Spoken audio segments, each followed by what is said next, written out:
Jusqu'à 9h30, les choses de la vie avec Julia.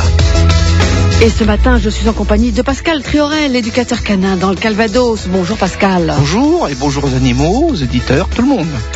Et les auditeurs qui peuvent nous appeler, les auditeurs qui rencontrent des soucis avec leur chat, leur chien, 02 31 44 48 44. On se retrouve juste après Renan Luce et les voisines.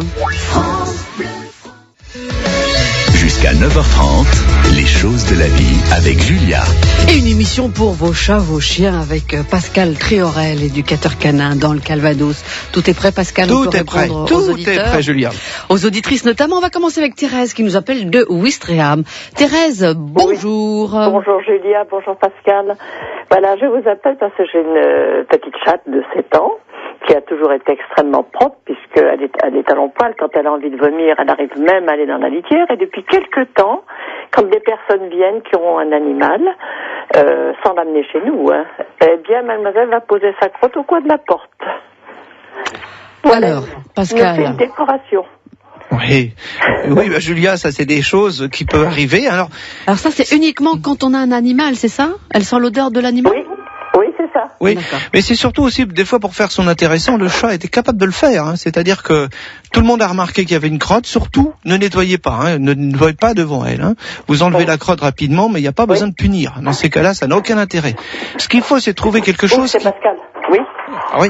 Ce qu'il faut, c'est quelque chose qui modifie son caractère, qui se dise c'est désagréable d'aller derrière cette porte. Oui. Alors on peut y mettre par exemple sur un petit meuble une petite boîte soda avec quelques petits cailloux dedans. Souvent je donne ce conseil-là, et avec une petite ficelle vous ferez tomber au moment où elle veut faire ses crottes, pour que ça lui mette tout simplement dans sa tête en disant il y a eu une boîte à tomber, j'ai peur, je me méfie d'aller derrière cette porte. Si c'est les crottes, il va falloir lui faire peur simplement. Mais ne rouspétez pas et surtout, ne nettoyez pas devant. Que la peur, là, la peur, ça devrait fonctionner.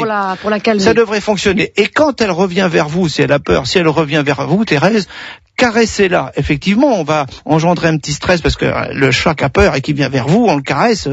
C'est pas forcément dans le comportement logique d'un humain. Mais alors là, il faut lui faire voir que auprès de vous, il ne peut pas avoir peur. Par contre, la peur, elle a eu peur de ce qu'il y avait là-bas. C'est ce que l'on souhaite, Thérèse. Et punir un chat, ça se fait pas? Si, ça peut se faire. C'est assez compliqué quand même parce que c'est pas évident.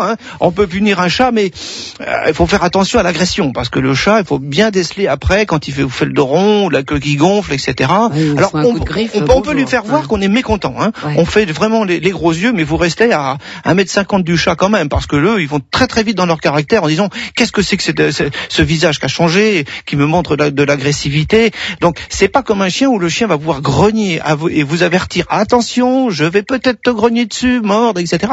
Là, le chat, ça va très très vite. Alors on reste à 1m50, on fait les yeux noirs, mais très très noirs, et là à ce moment-là, le chat peut comprendre qu'on est en colère.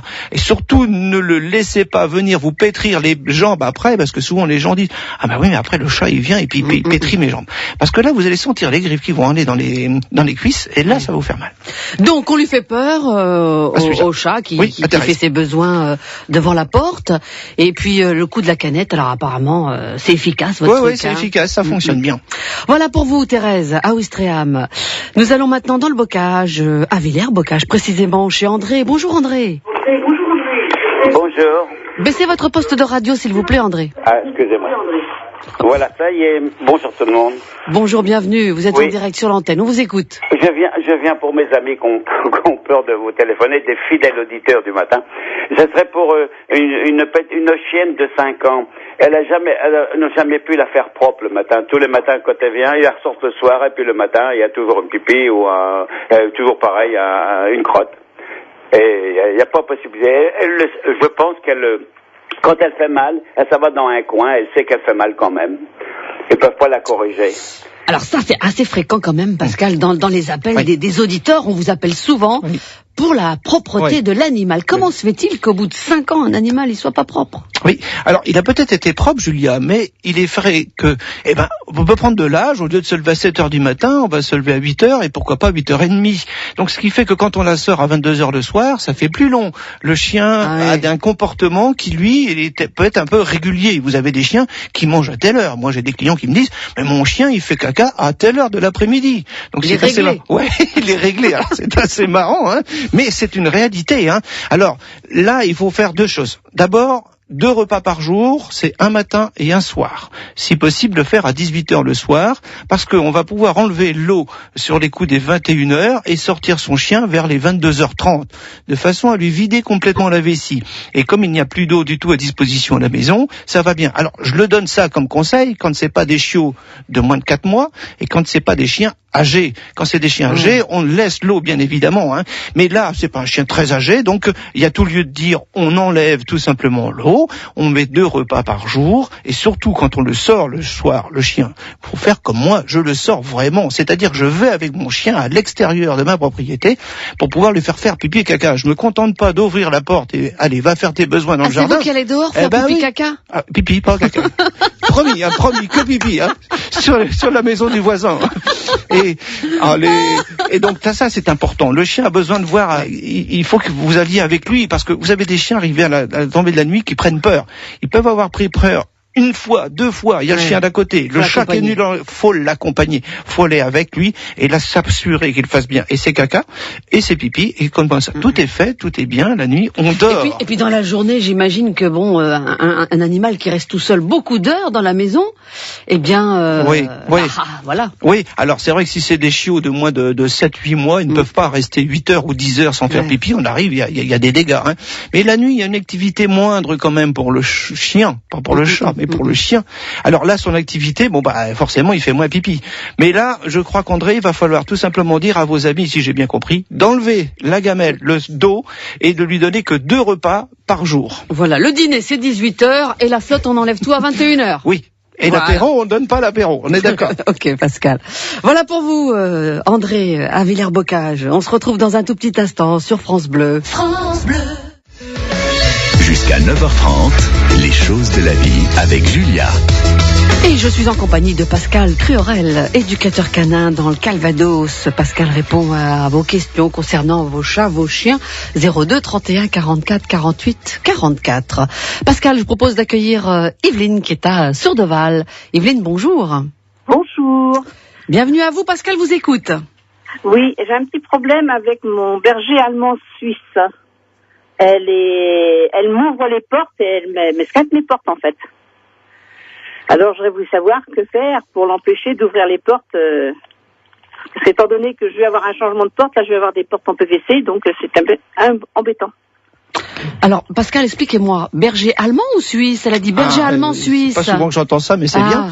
Effectivement, le berger blanc suisse. Oui, berger blanc suisse, oui. C'est blanc, j'ai compris allemand suisse. Non, on a bien entendu allemand. Pardonnez-moi. Oui, il y a des petites origines allemandes, il y a pas mal de choses derrière. Hein, donc, entendre allemand.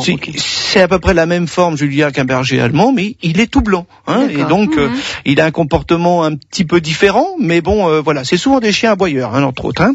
Alors, Evelyne, oui, la porte qui s'ouvre, c'est souvent ce que je dis, c'est où on répond tout de suite à la sollicitation du chien, c'est-à-dire que quand on l'entend gratter une fois, on va tout de suite ouvrir.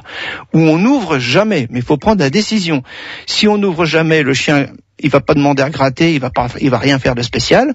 Mais si vous avez ouvert une fois, du genre, le chien gratte, il vous demande d'ouvrir, vous êtes au téléphone, vous répondez pas, il gratte 2 fois, 3 fois, 4 fois, eh bien, quand il ira dehors, au bout de 2 heures ou 3 heures, pour vous faire comprendre qu'il faut ouvrir la porte, il va gratter 10, 15, 20 fois, il ne s'arrêtera plus de gratter. Alors, la solution, Evelyne, c'est que vous allez devoir laisser votre porte entrouverte, légèrement entrouverte. C'est possible, mais là derrière on peut y mettre tout simplement quelque chose qui bloque la porte, elle est légèrement entrouverte. Quand le chien est rentré, il est rentré et ne vous laissez pas avoir Evelyne parce que c'est le genre de chien qui va vous demander au bout de 5 minutes, je veux ressortir et je veux rentrer. Et je veux ressortir, et je veux rentrer. Donc une fois qu'il est rentré, hein. Il en a pour 2 ou 3 heures, un point c'est tout. Il faut pas la laisser s'habituer à vous demander de sortir et rentrer, hein. Parce que là, il gère un peu votre temps. Donc il vous briefe bien souvent. Alors, je me répète, on bloque un petit peu la porte avec un petit quelque chose, de façon qu'elle ne s'ouvre pas toute seule, et le chien, lui, va pouvoir l'ouvrir tout simplement avec le bout de son nez, il va pousser la porte et il va l'ouvrir. Pour vous, c'est clair, Yveline? En fait, quand elle entend le facteur arriver, elle ouvre la porte carrément, et elle part dehors. Hein. Ah, votre porte, c'est pas pour rentrer, c'est pour sortir alors? Les deux, elle fait les deux, hein. Elle entre et elle sort. Pour sortir, vous fermez à clé, comme ça, elle sortira pas. Oui, mais la porte est quand même abîmée. Ah oui. Oui, la porte est abîmée, mais vous pouvez quand même lui demander. Alors, on peut trouver quelque chose encore une fois, un petit peu. Vous avez entendu tout à l'heure le cas du chat où je disais la petite boîte qui tombe dessus. Dans la boîte, là. Oui, ça vous pouvez peut-être essayer, mais alors il faut être là et au moment où le facteur arrive. Hein. Alors ça s'appelle de l'éducation, hein, c'est-à-dire que quand le chien veut sortir, par exemple les miens quand ils veulent sortir, je les fais s'asseoir avant de sortir systématiquement. Oui, et bien là, quand ils sont à la maison chez moi, mes chiens, quand je les vois assis à côté de la porte, c'est qu'ils ont besoin de sortir et d'aller faire leurs besoins, ou alors, comme vous dites, aller voir le facteur, pourquoi pas. Et bien là, si je les vois assis, je n'attends pas, même si je suis au téléphone, j'arrête le téléphone, je vais ouvrir la porte et je les laisse sortir pour ne pas qu'ils grattent. En fait, il faut savoir quand est-ce qu'il faut vraiment ouvrir la porte à l'animal ou pas, quoi. Oui, mais il faut pas l'ouvrir sans arrêt, Evelyne, on est d'accord, hein, on ne se laisse pas non plus prendre au piège du chien qui vous demande sans arrêt rentrer-sortir. Non. Et puis le petit coup de la canette, vous essayez ça, d'accord? Oui, le petit coup de la canette. Voilà. Eh bien, je vous remercie, hein, et votre émission est parfaite. Hein. Ben merci, les auditeurs aussi sont parfaits. Voilà. Merci Evelyne. Merci Evelyne, à bientôt. Merci. Les choses de la vie. 02 31 44 48 44. Annie est avec nous également. Annie, bonjour. Oui, bonjour. Vous nous Bonjour appelez de Grangue. C'est ça, oui. Eh ben moi j'ai aussi une histoire de pipi. Oh, c'est Alors terrible par contre ça. c'est un petit peu dans le sens inverse. J'ai mon chat qui a 1 an et demi, qui est castré, qui va, qui vient. Je suis dans une maison, il rentre, il sort. Hein. Et bon, régulièrement, disons 1 fois ou 2 par semaine, hein, il va faire pipi dans le panier de mon chien. Oui. La question, Pascal, est-ce qu'il est vicieux ce chat, hein? Il est peut-être bien vicieux. Oui, quand même. Je suppose qu'il veut marquer son territoire, mais bon, moi, ça m'intéresse pas trop, quoi. Et dans la maison, il a une caisse, hein, que je nettoie régulièrement pour qu'elle soit propre. Je vais même essayer d'y mettre un petit peu de phéromones dans cette caisse pour qu'elle sente bon. Mais bon, ça lui arrive régulièrement. Et puis, il fait pas devant nous, hein. Ah bah oui, le chat c'est un peu fourbe, hein, quand même. Oui. Ah oui. Et mais pourquoi vous dites 1 fois ou 2 par semaine? Oui, parce que c'est pas plus. Ah, d'accord. Bon, c'est pas plus. Pascal, écoute... pourquoi il fait que 1 fois ou 2 par semaine? Eh bien, elle est bien bonne, Annie, celle-là. J'en avais entendu, mais pas comme ça encore, pas complètement, oui. Hein. Mais bon, on va essayer de trouver une solution, mais c'est pas évident parce que est-ce que c'est plus un jour qu'un autre? Est-ce que vous avez eu la visite de quelqu'un qui aurait eu un animal ce jour-là, comme par exemple des petits enfants ou autres qui viendraient le mercredi? Est-ce qu'il y a pas ça?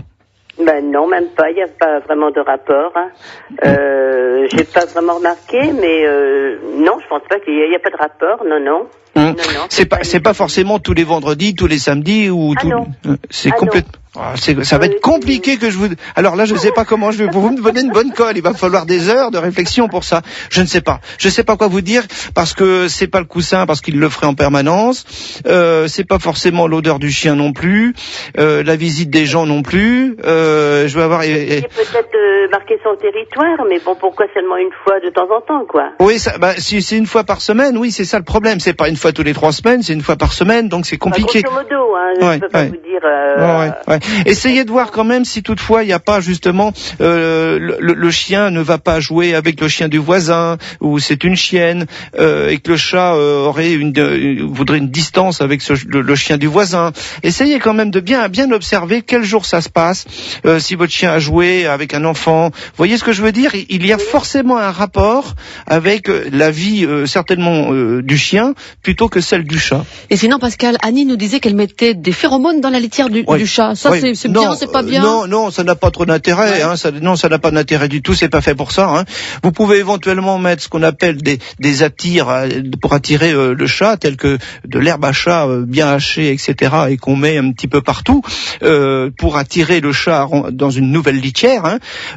Ça, vous pouvez le mettre. Mais les phéromones, ça donne pas forcément grand-chose à ce niveau-là. Un petit point de détail, puisque là, on a pas mal de chats ce matin. Des fois, les gens me disent, j'ai acheté un arbre à chat et un griffoir, jamais le chat va là-dessus.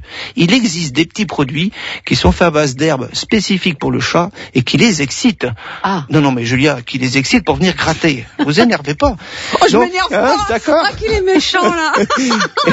et donc là, à ce moment-là, eh bien, on fait comme une petite pâte, comme si c'était avec de la farine, et on met ça sur le poteau de l'arbre à chat. D'accord, j'ai bien Julia. compris. Donc on met ça sur le poteau de l'arbre à chat, et à ce moment-là, le chat vient, il se griffe. C'est de la coke, ces trucs-là, non? Oh, c'est pas de la coque, mais quand même, on a quand même quelque chose qui attire le chat à venir s'occuper de son griffoir. Faites attention quand vous mettez ce type de produit, à pas en mettre sur la moquette, parce que là, le chat, il va venir se frotter sur la moquette, il va venir gratter, etc.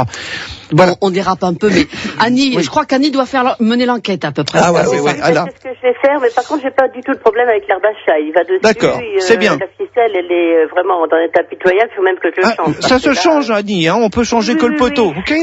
Annie, vous changez que le poteau, Oui, ça s'achète. D'accord. Vous menez l'enquête, vous nous tenez au courant parce qu'on voudrait savoir quand même. D'accord. Merci beaucoup, bonne journée à tous les deux. Merci de votre appel, Annie. Bonne journée à vous également. Pascal, on s'arrête là pour aujourd'hui. Oui, merci Julia. pour vos lumières. C'est normal, merci, c'est moi, je suis content. Et puis à très bientôt sur l'antenne de France Bleu.